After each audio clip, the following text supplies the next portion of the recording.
हमारे खास कार्यक्रम स्पेशल रिपोर्ट में आपका स्वागत है। मैं हूं आपके साथ आरजू साई।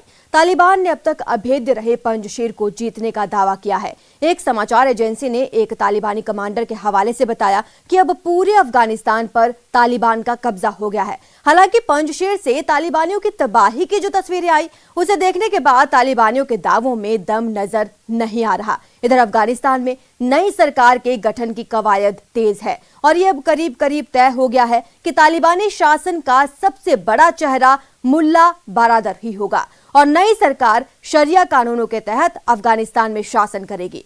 हालांकि जिस तरह के तालिबान के अंदर खाने हालात हैं, उससे ये तो साफ है कि बारादर के लिए नई सरकार को चलाना आसान नहीं होगा। इतना ही नहीं, सरकार बनने से पहले ही बारादर ब्रिगेड को अफगानिस्तान की महिलाओं की चुनौती मिलना शुरू हो गई है।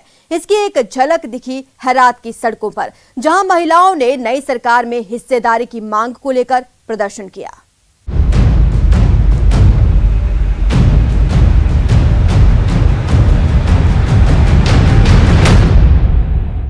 तालिबान ने अब तक अभेद्य रहे पंजशीर को जीतने का दावा किया है। एक समाचार एजेंसी ने एक तालिबानी कमांडर के हवाले से बताया कि अब पूरे अफगानिस्तान पर तालिबान का कब्जा हो गया है। हालांकि एनआरएफ के प्रमुख अहमद मसूद ने तालिबान के इन दावों को खारिज कर दिया है। पंजशीर से आए तालिबानियों की तबाही भी अहमद मसूद की बातों की तस्दीक कर रही है। जहां जारी भयंकर लड़ाई में तालिबानियों को भारी नुकसान उठाना पड़ा। खबर तो ये है कि पंजशीर के लड़ाकों ने पास के 2 जिलों से भी तालिबानियों को खदेड़ डाला। पंजशीर के शेरों के प्रहार से तालिबानी इस कदर दहशत में आ गए कि अपने कई आतंकी साथियों के शव छोड़कर भाग खड़े हुए।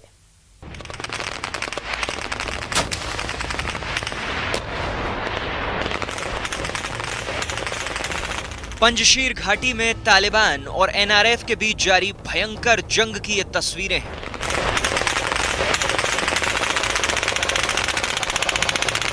अहमद मसूद और अमरुल्लाह सालेह के जाबाजों की जवाबी कार्रवाई की ये तस्वीरें हैं।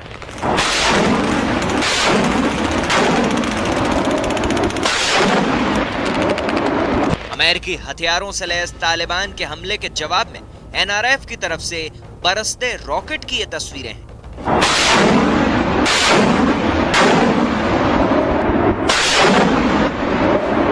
तालिबान आतंकी को निशाना बनाकर दागे जा रहे PM-40 रॉकेट की ये तस्वीरें हैं।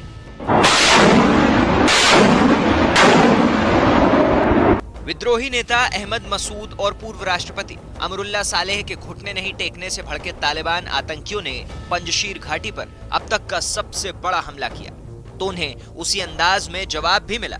ऐसा जवाब जिसकी तालिबान ने शायद कल्पना भी नहीं की होगी। तालिबान ने अमेरिका से मिले हथियारों का मुंह पंजशीर की तरफ मोड़ा तो दोनों तरफ से भीषण बमबारी शुरू हो गई। पंजशीर घाटी को चारों ओर से घेरने वाले तालिबान के आतंकियों और एनआरएफ के बीच रात भर भीषण बमबारी होती रही।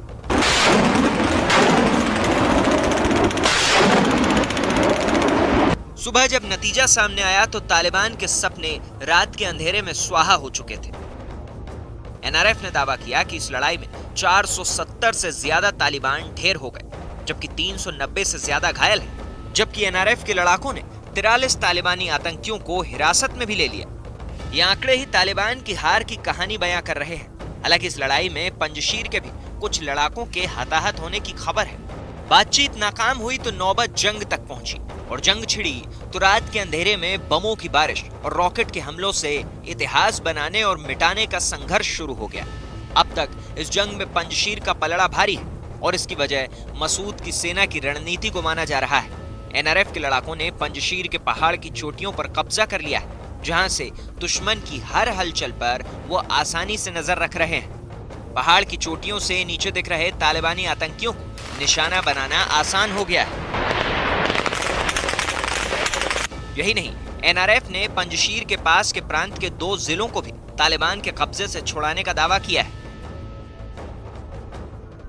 पंजशीर प्रांत की तरफ से ट्विटर पर दावा किया गया कि उसके लड़ाकों ने परवन और बगलान से तालिबान को खदेड़ दिया है। यही नहीं, एनआरएफ का दावा है कि उन्होंने तालिबान को बाडकशान प्रांत में भी जोर का झटका धीरे से दिया है। बताया गया कि बाडकशान प्रांत के कमांडर ने बिना लड़ाई किए ही हथियार डाल दिए। अब बाडकशान के कमांडर एनआरएफ से जुड़ गए हैं। उनके 217 लड़ाके भी एनआरएफ में शामिल हो गए हैं। तालिबान के पीछे पाकिस्तान है। इसी सच्चाई में कई तालिबान भी तालिबान के साथ छोड़ दिया और नॉर्दर्न लाइन्स की तरफ आया। बदख्शान में लड़ाई था, बदख्शान में कुछ लोग इस तरह हुआ, तखार सूबा में, बगलान सूबा में, परवान जो पंशेर के साथ है, परवान में और कापिसा में नॉर्दर्न लाइन्स के लोग को बहुत बड़ा कामयाबी मिल गया। जाहिर है काबुल तक आसानी से पहुंचे तालिबान को नॉर्दर्न अलायंस के लड़ाकों के सामने जबरदस्त हार का सामना करना पड़ रहा है। इससे एनआरएफ के जवानों के हौसले बुलंद हैं। पंजशीर के किले को अभेद बनाने में अहमद मसूद और अमरुल्लाह सालेह का तो योगदान है ही। बताया जा रहा है कि नॉर्दर्न अलायंस के 5 शेरों की वजह से तालिबान की सांसें फूल गई हैं। एक अफगानी पत्रकार ने दावा किया कि तस्वीर में दिखाई दे रहे लोगों की तालिबान को कड़ी टक्कर देने में अहम भूमिका है। इनमें सबसे पहला नाम सालेह एम रेगिस्तानी का है। इन्हें अहमद शाह मसूद का करीबी माना जाता है। तस्वीर में दूसरे नंबर पर बैठा शख्स है हामिद सैफी, जो पहले अफगान नेशनल आर्मी के अधिकारी भी थे। वो भी तालिबान के खिलाफ पंजशीर की लड़ाई में अहम किरदार निभा रहे हैं। जबकि तीसरे नंबर पर हैं मुबीन खैर खाह, जो पहले आंतरिक मंत्री के सलाहकार थे। और चौथे नंबर पर बैठे हैं खालिद अमीरी, ये अफगानिस्तान में कमांडो थे। जबकि इस पूरी रणनीति को बनाने वाले 5वें शख्स का नाम है मुनीब अमीरी, जो पहले कमांडो थे और अब पंजशीर के लड़ाकों के लिए रणनीति बनाने में जुटे हैं। पंजशीर ने किसी भी सूरत में तालिबान के आगे ना झुकने की कसम खा ली है। इसलिए वहां इस जंग में जीत के लिए हर किसी ने पूरी ताकत लगा दी है।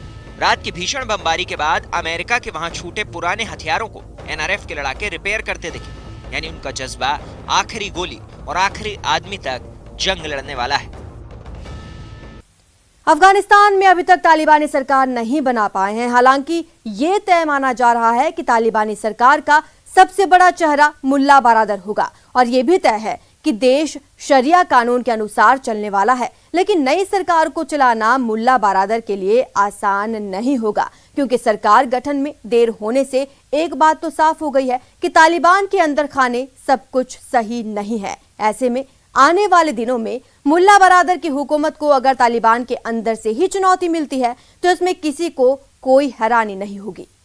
काबुल की सड़कों पर तालिबान की बख्तरबंद गाड़ियों का मार्च, उस पर सवार तालिबान के लड़ाके और तालिबान का लहराता सफेद झंडा। तालिबान के लड़ाकों की देखरेख में काबुल में राष्ट्रपति पैलेस की सजावट और तैयार होते नए झंडे। इन सब से संकेत साफ हैं कि तालिबान सरकार के ऐलान में अब ज्यादा वक्त नहीं। अफगानिस्तान पर कब्जे के बाद हर किसी को तालिबान की सरकार के ऐलान का इंतजार था और धीरे धीरे तालिबान की तरफ से ये साफ कर दिया गया कि मुल्ला गनी बरादर ही अफगानिस्तान की नई तालिबान सरकार के सबसे बड़े चेहरे होंगे। मुल्ला गनी बरादर के नाम की अटकलें पहले से ही लग रही थी, इसलिए किसी को भी इसे जानकर हैरानी नहीं हुई। असल में मुल्ला गनी बरादर तालिबान की नींव रखने वालों में से एक है। वो तालिबान की बुनियाद रखने वाले मुल्ला उमर के करीबी और सबसे भरोसेमंद कमांडर रहे हैं। मुल्ला गनी बरादर को 2010 में पाकिस्तान में गिरफ्तार किया गया था और 2018 में उन्हें शांति वार्ता के लिए रिहा करने के बाद तालिबान के राजनीतिक कार्यालय का प्रमुख बना दिया गया। मुल्ला बरादर दोहा वार्ता में भी शामिल थे। 1996 से 2001 तक जब तालिबान ने अफगानिस्तान पर राज किया, तब मुल्ला बरादर ने अहम भूमिका निभाई थी। बीते कुछ दिनों से तालिबान सरकार और उसमें मुल्ला बरादर को मिलने वाली सबसे बड़ी जिम्मेदारी को लेकर संकेत दिए जाने लगे थे।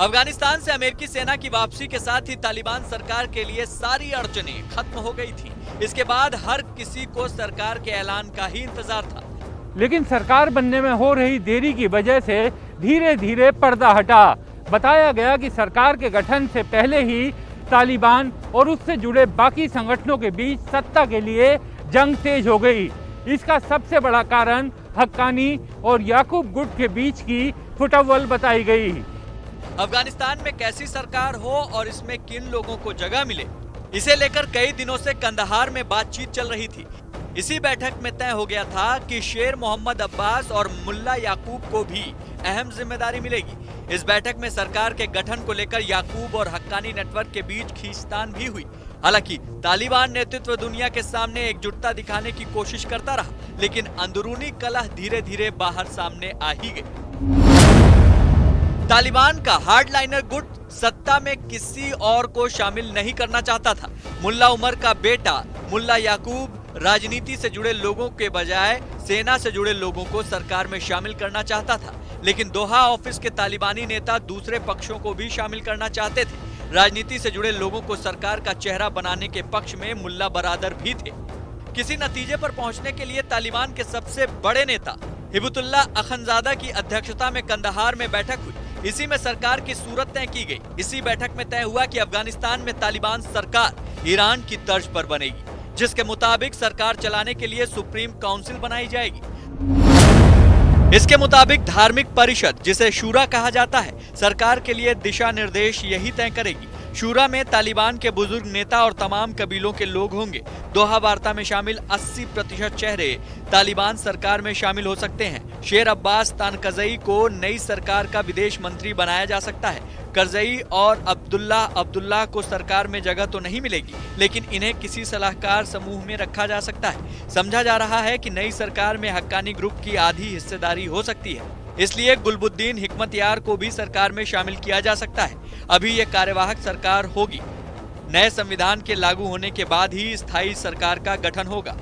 ये भी बताया गया कि तालिबान अफगानिस्तान में मौजूद संविधान को रद्द कर 1964-65 के पुराने संविधान को ही फिर से लागू कर सकता है, क्योंकि तालिबान का मानना है नया संविधान विदेशी मुल्कों के अधीन बनाया गया था। इस फैसले की झलक भी मिलने लगी है। तालिबान ने काबुल की एक मस्जिद से घोषणा की। इसके मुताबिक चोरी के जुर्म में पकड़े जाने पर शरिया कानून के तहत आरोपी के दोनों हाथ काटे जाएंगे। यानी तालिबान सरकार का रंग रूप फिलहाल तय हो गया है और अंदरूनी कलह थमता दिख रहा है। लेकिन ये तालिबान का नकली चेहरा है। मजहब के नाम पर खून खराबा करने वाले तालिबान के आतंकी जब पंजशीर के लड़ाकों के डर से भागे तो गुलबहार की एक मस्जिद में बम छोड़ गए। एनआरएफ ने तालिबान की इस करतूत को इस्लाम विरोधी बताया है। तालिबान की इस हरकत के बाद गुलबहार में लोग उनके खिलाफ गुस्से से भरे नजर आए। यहाँ रुकेंगे छोटे से ब्रेक के लिए, जल्द हाजिर होंगे।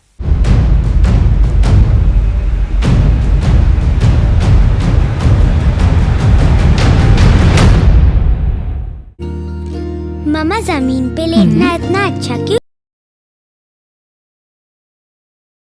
से लोग दूसरे राज्यों में जाकर टीकाकरण करवा रहे हैं।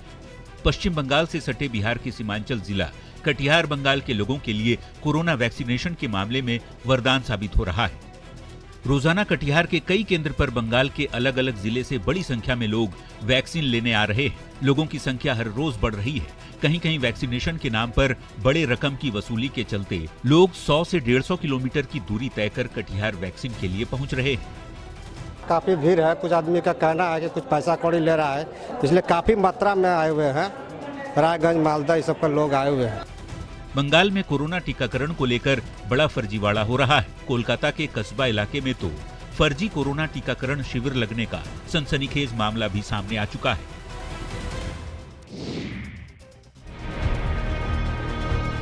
शिक्षा को लेकर क्या धर्म आड़े आती है? जवाब ना में होगा। लेकिन किशनगंज के लाइन उर्दू मध्य विद्यालय में ऐसा हुआ है। दरअसल स्कूल के प्रभारी प्रधानाचार्य अंजार अलीम को ड्यूटी में अनियमितता बरते जाने को लेकर जिला शिक्षा अधिकारी ने उन्हें निलंबित करते हुए शिक्षिका झरना बाला शाह को ज्वाइन करने का आदेश दिया। लेकिन स्थानीय लोगों के साथ ही विधायक तक शिक्षिका को ज्वाइनिंग से रोक दिया गया। धर्म को मुद्दा बनाकर इस मामले का विरोध किया जा रहा है। ठाकुरगंज के राजद विधायक सऊद आलम नदवी ने चिट्ठी लिखकर शिक्षा विभाग से प्रभारी प्रिंसिपल के निलंबन को वापस लेने का मांग किया है। जबकि बीजेपी अल्पसंख्यक प्रकोष्ठ के प्रदेश उपाध्यक्ष ने भी प्रेस कॉन्फ्रेंस कर शिक्षा के नाम पर धर्म की सियासत करने वालों पर कार्रवाई की मांग की है। जिला शिक्षा अधिकारी ने विधायक के दबाव डाले जाने की बात को कबूल किया है, लेकिन मामले में उचित कार्रवाई की बात कही है।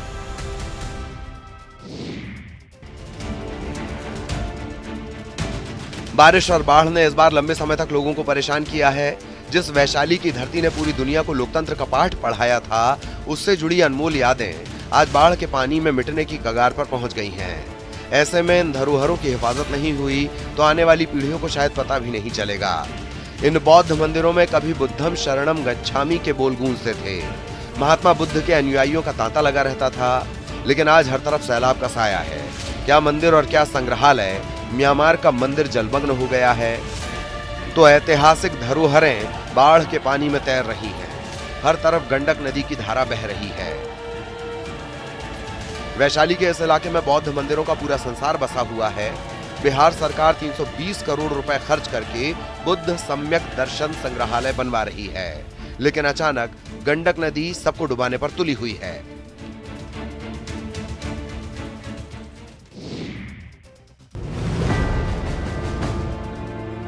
बगहा में न्यूज 18 की खबर का बड़ा असर हुआ है। न्यूज 18 पर खबर चलने के बाद प्रशासन ने रामनगर अंचल अधिकारी के नेतृत्व में आनन फानन में एक टीम का गठन किया है। ये टीम दोन के 2 पंचायतों के 26 गांवों का निरीक्षण कर नुकसान का आकलन करेगी और राहत देगी।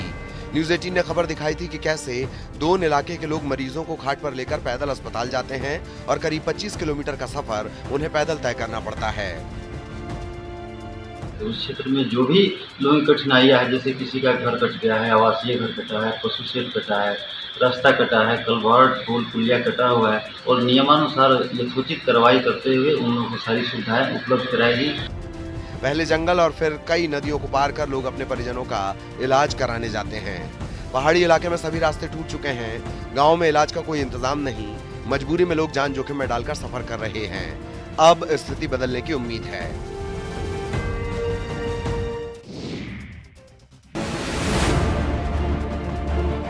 सिवान में पानी से परेशानी की कई कहानी है। जरा हालात को भी देख लीजिए, जिसकी वजह से इन जैसे कई लोग अपने अपने घरों में बंधक बन गए हैं। तस्वीरें सिवान की, जहां का पौष इलाका महादेवा इन दिनों बारिश के पानी से बेहाल है। पानी लगने से चचरी के सहारे लोगों की जिंदगी कट रही है।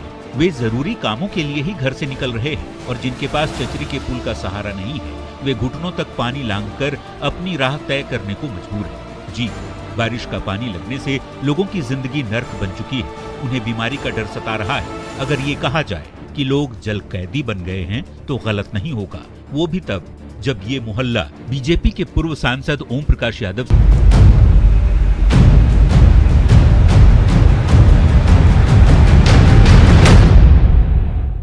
ब्रेक के बाद आपका स्वागत है।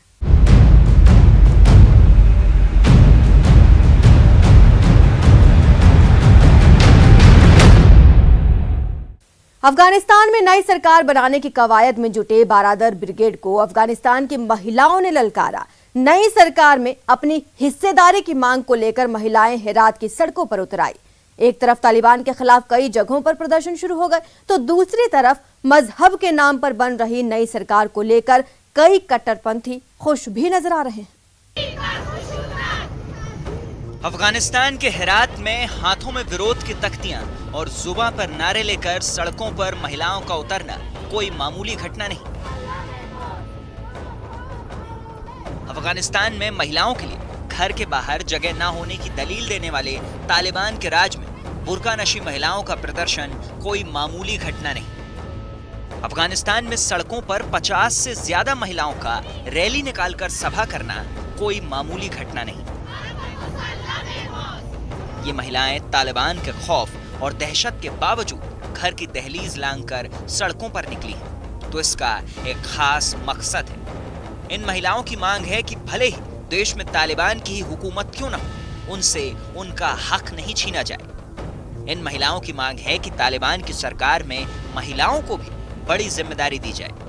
इन्हीं मांगों को लेकर ये महिलाएं हेरात में गवर्नर के दफ्तर के बाहर तक पहुंच गईं और कहा कि बीते 20 साल में संघर्ष कर उन्होंने जो कुछ हासिल किया, अब वो उसे खत्म नहीं होने देंगी।